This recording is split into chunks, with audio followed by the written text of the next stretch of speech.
So coming out to the outdoor area, the single floor, we're going to whip that out just because it gives more room for the garden, and then we can render the back here because we're on the rear elevation. We can make it neat and square it away and not really worry about making the brickwork good. That will come out to a nice patio area for each one of those. A fence line will come up the side here. This conservatory area here, that's all going to be whipped out, and that'll be shared area, communal space for a walk through to the back building. So we've talked a bit about this outdoor building. Let me take you in. It's a former function room to the care home.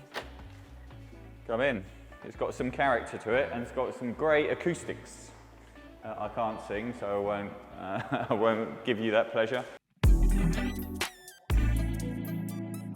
So what we're going to do here is really just strip this out, figure out what's going on with the roofline, which we don't know. That has to be destructive as far as what the rafters are doing. 2 beds upstairs and 1 bed downstairs as far as the living space. We're talking 80 square meters on the ground floor, roughly speaking, 80, 85.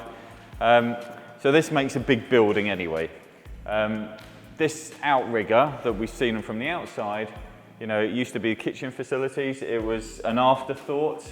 But we're taking this all out. We can make the most of the garden space there, and also we've got a good foundation there, albeit it's single skin, and we'll have to look at insulation there. But yeah, this all can be chopped out and just put to much more valuable space for desirability as far as the RM product. And that's what we always focus on.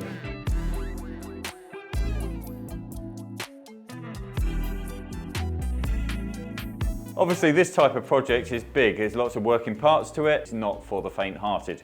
However, the uplift of the potential profit of these deals is healthy. You know, typically a developer would be looking about 20% on the total GDV, the gross development value of the property. When you're making your estimations going around, each property is different.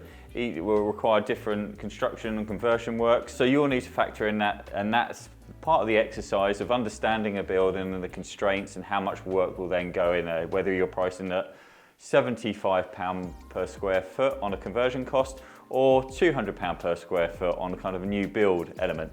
So all these factors is something that needs to go in the mix. Every project is different, and this care home might be slightly different from another care home that's got a similar square foot. So this is where you lean on your mentors, and this is where you get your hand holding through these projects and work out what partners you need to partner with throughout. This is obviously something we can help with, a property wealth system, and we love to get involved in these types of projects, so feel free to get involved. This is obviously far more complex than your standard buy-to-let, but again, it's the same fundamentals of the building. We're just talking scale and achieving bigger numbers quicker. So for instance, for a project that would be worth £2.4 million GDV, big numbers of course, but you're getting 20% minimum profit from that. So that in that instance, there'll be 480,000. You don't just consider one project though, you can run numerous projects alongside each other. So over an 18-month period, say, you can have like 3 of these projects running if you structure it correctly. If you think 2.4 million is a lot of money, it is, of course, but it is just numbers. You will be leveraging other people's money, and you will be providing a lot of benefit to them. The investors that we work with, it is all privately funded. We love giving them returns for the money that they're getting, because they're not getting that anywhere else. Just to recap, obviously this is an ex-care home, 34 beds. We're looking to bring back to its former splendour in as far as townhouses, and introduce the flats and bring the quirky building back. Obviously this is the very early stages. We've had the planning permission agreed that we can convert its use. But now obviously we're going through the technical details, so this is literally the first stage of maybe a 3-part. We're going to be coming back here in the future stages during the refurb, and also at the end to see the finished product. Obviously if you want to see the updates, hit like and subscribe and hit that notification bell. This is just one of the projects. There's a ton of information that you can learn. Just click up here to learn a bit more, or click up here for another really interesting project.